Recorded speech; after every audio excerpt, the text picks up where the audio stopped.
my conference championship predictions.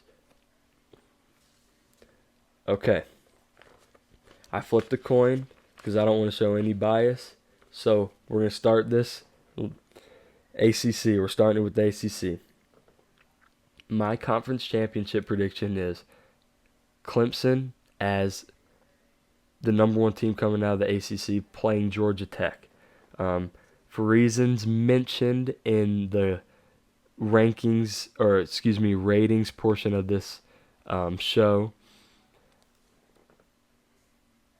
I I'm trying to find the words to describe how beautiful this matchup would look for an old-time college football coach.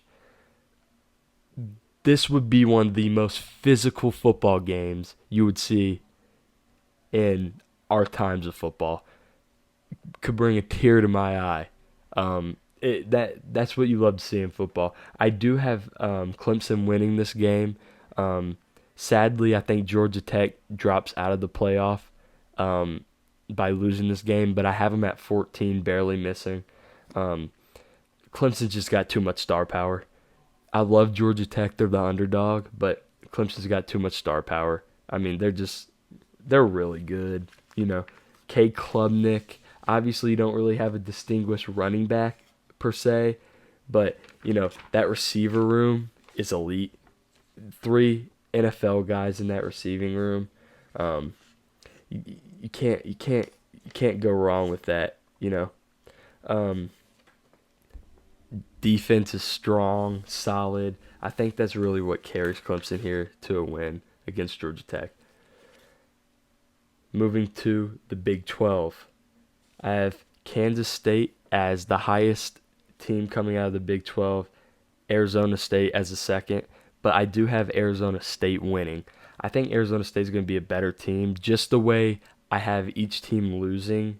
I have both of them at 11-1. Just the way the rankings would fall, Kansas State would be ahead of them coming into the game. But I think Arizona State wins. Team's just really good. Everyone returning pretty much. You don't get that nowadays. Number one in returning talent or production, excuse me. I think that carries them to a victory here against Kansas State. Even though Kansas State's a team that I really think will bounce back this year. I think Avery Johnson takes a step. I think Dylan Edwards takes a step. But sadly, I just don't think it's enough. I don't think it's enough. Some of that inexperience might bite them in a big game like that. But spoiler alert, I do have them still making the playoffs. Now to the Big Ten. I have Penn State as my highest seed, and I have Ohio State coming net playing them.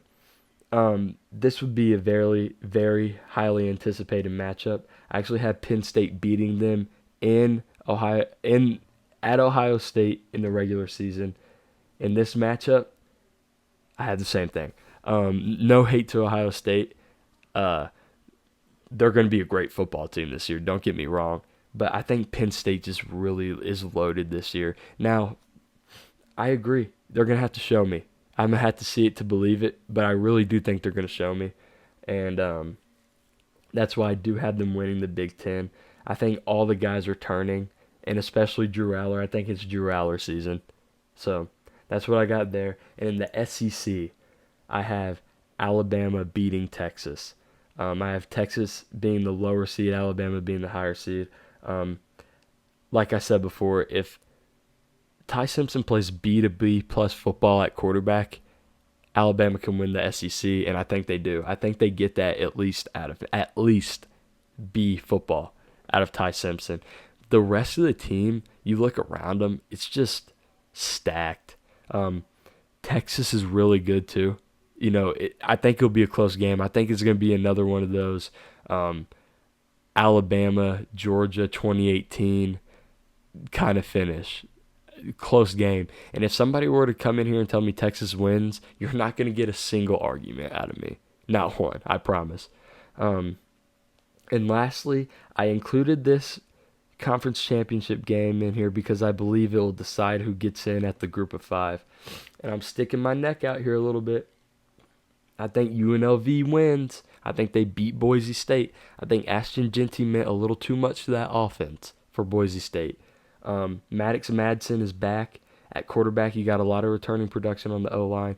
But all those Power 4, really Power 2, but Power 4 transfers into UNLV for Dan Mullen, I think they will them to victory. You got Alex Orji at quarterback. I think, Dan Mullen's known as the quarterback whisperer. I think he can get something done with him. So, how that has the playoffs stacking up. And some of these seeds are really... This is just how I see, if everything plays out the way I think it will, how I see the committee placing these teams. All of this could be rearranged. Really and truly, a lot of it can be rearranged.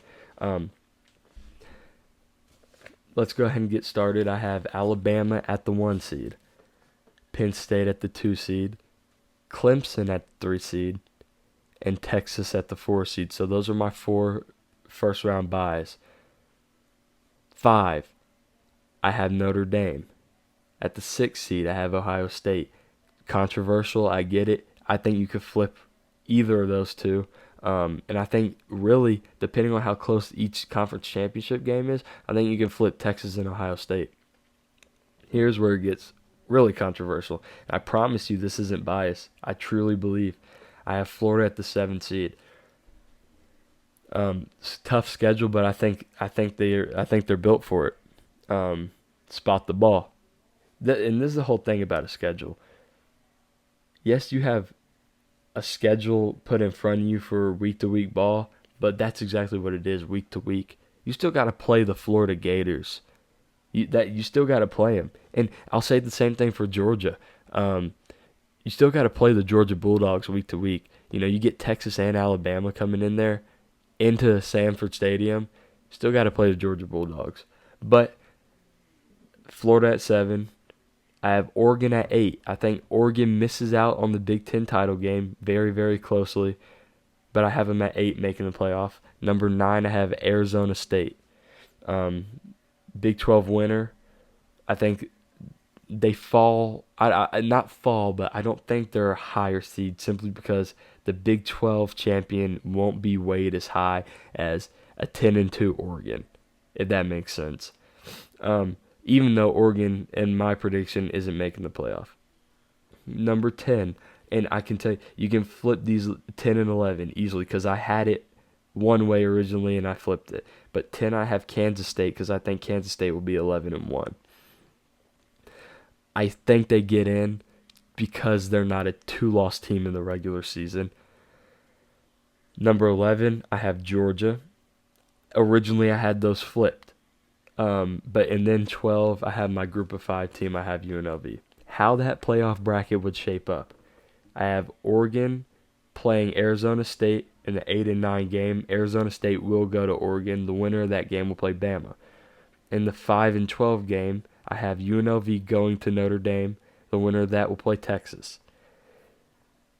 In the 7 and 10 game, I have Kansas State going to Florida. The winner of that game will play Penn State. In the 6 and 11 game, this will be one of the greatest college football playoff matchups we've ever seen. Georgia going into Ohio State, going to Columbus, Ohio, back-to-back hosting SEC teams in playoff games. It'll be a big statement. The winner of that game will play Clemson. There's how you have it. I mentioned previously before that I think Florida beats Georgia in the regular season. If potentially Georgia gets the 10 seed and Kansas State is the 11 seed, I would probably pick Georgia to beat Florida, just because of the pedigree, the culture, them being there before.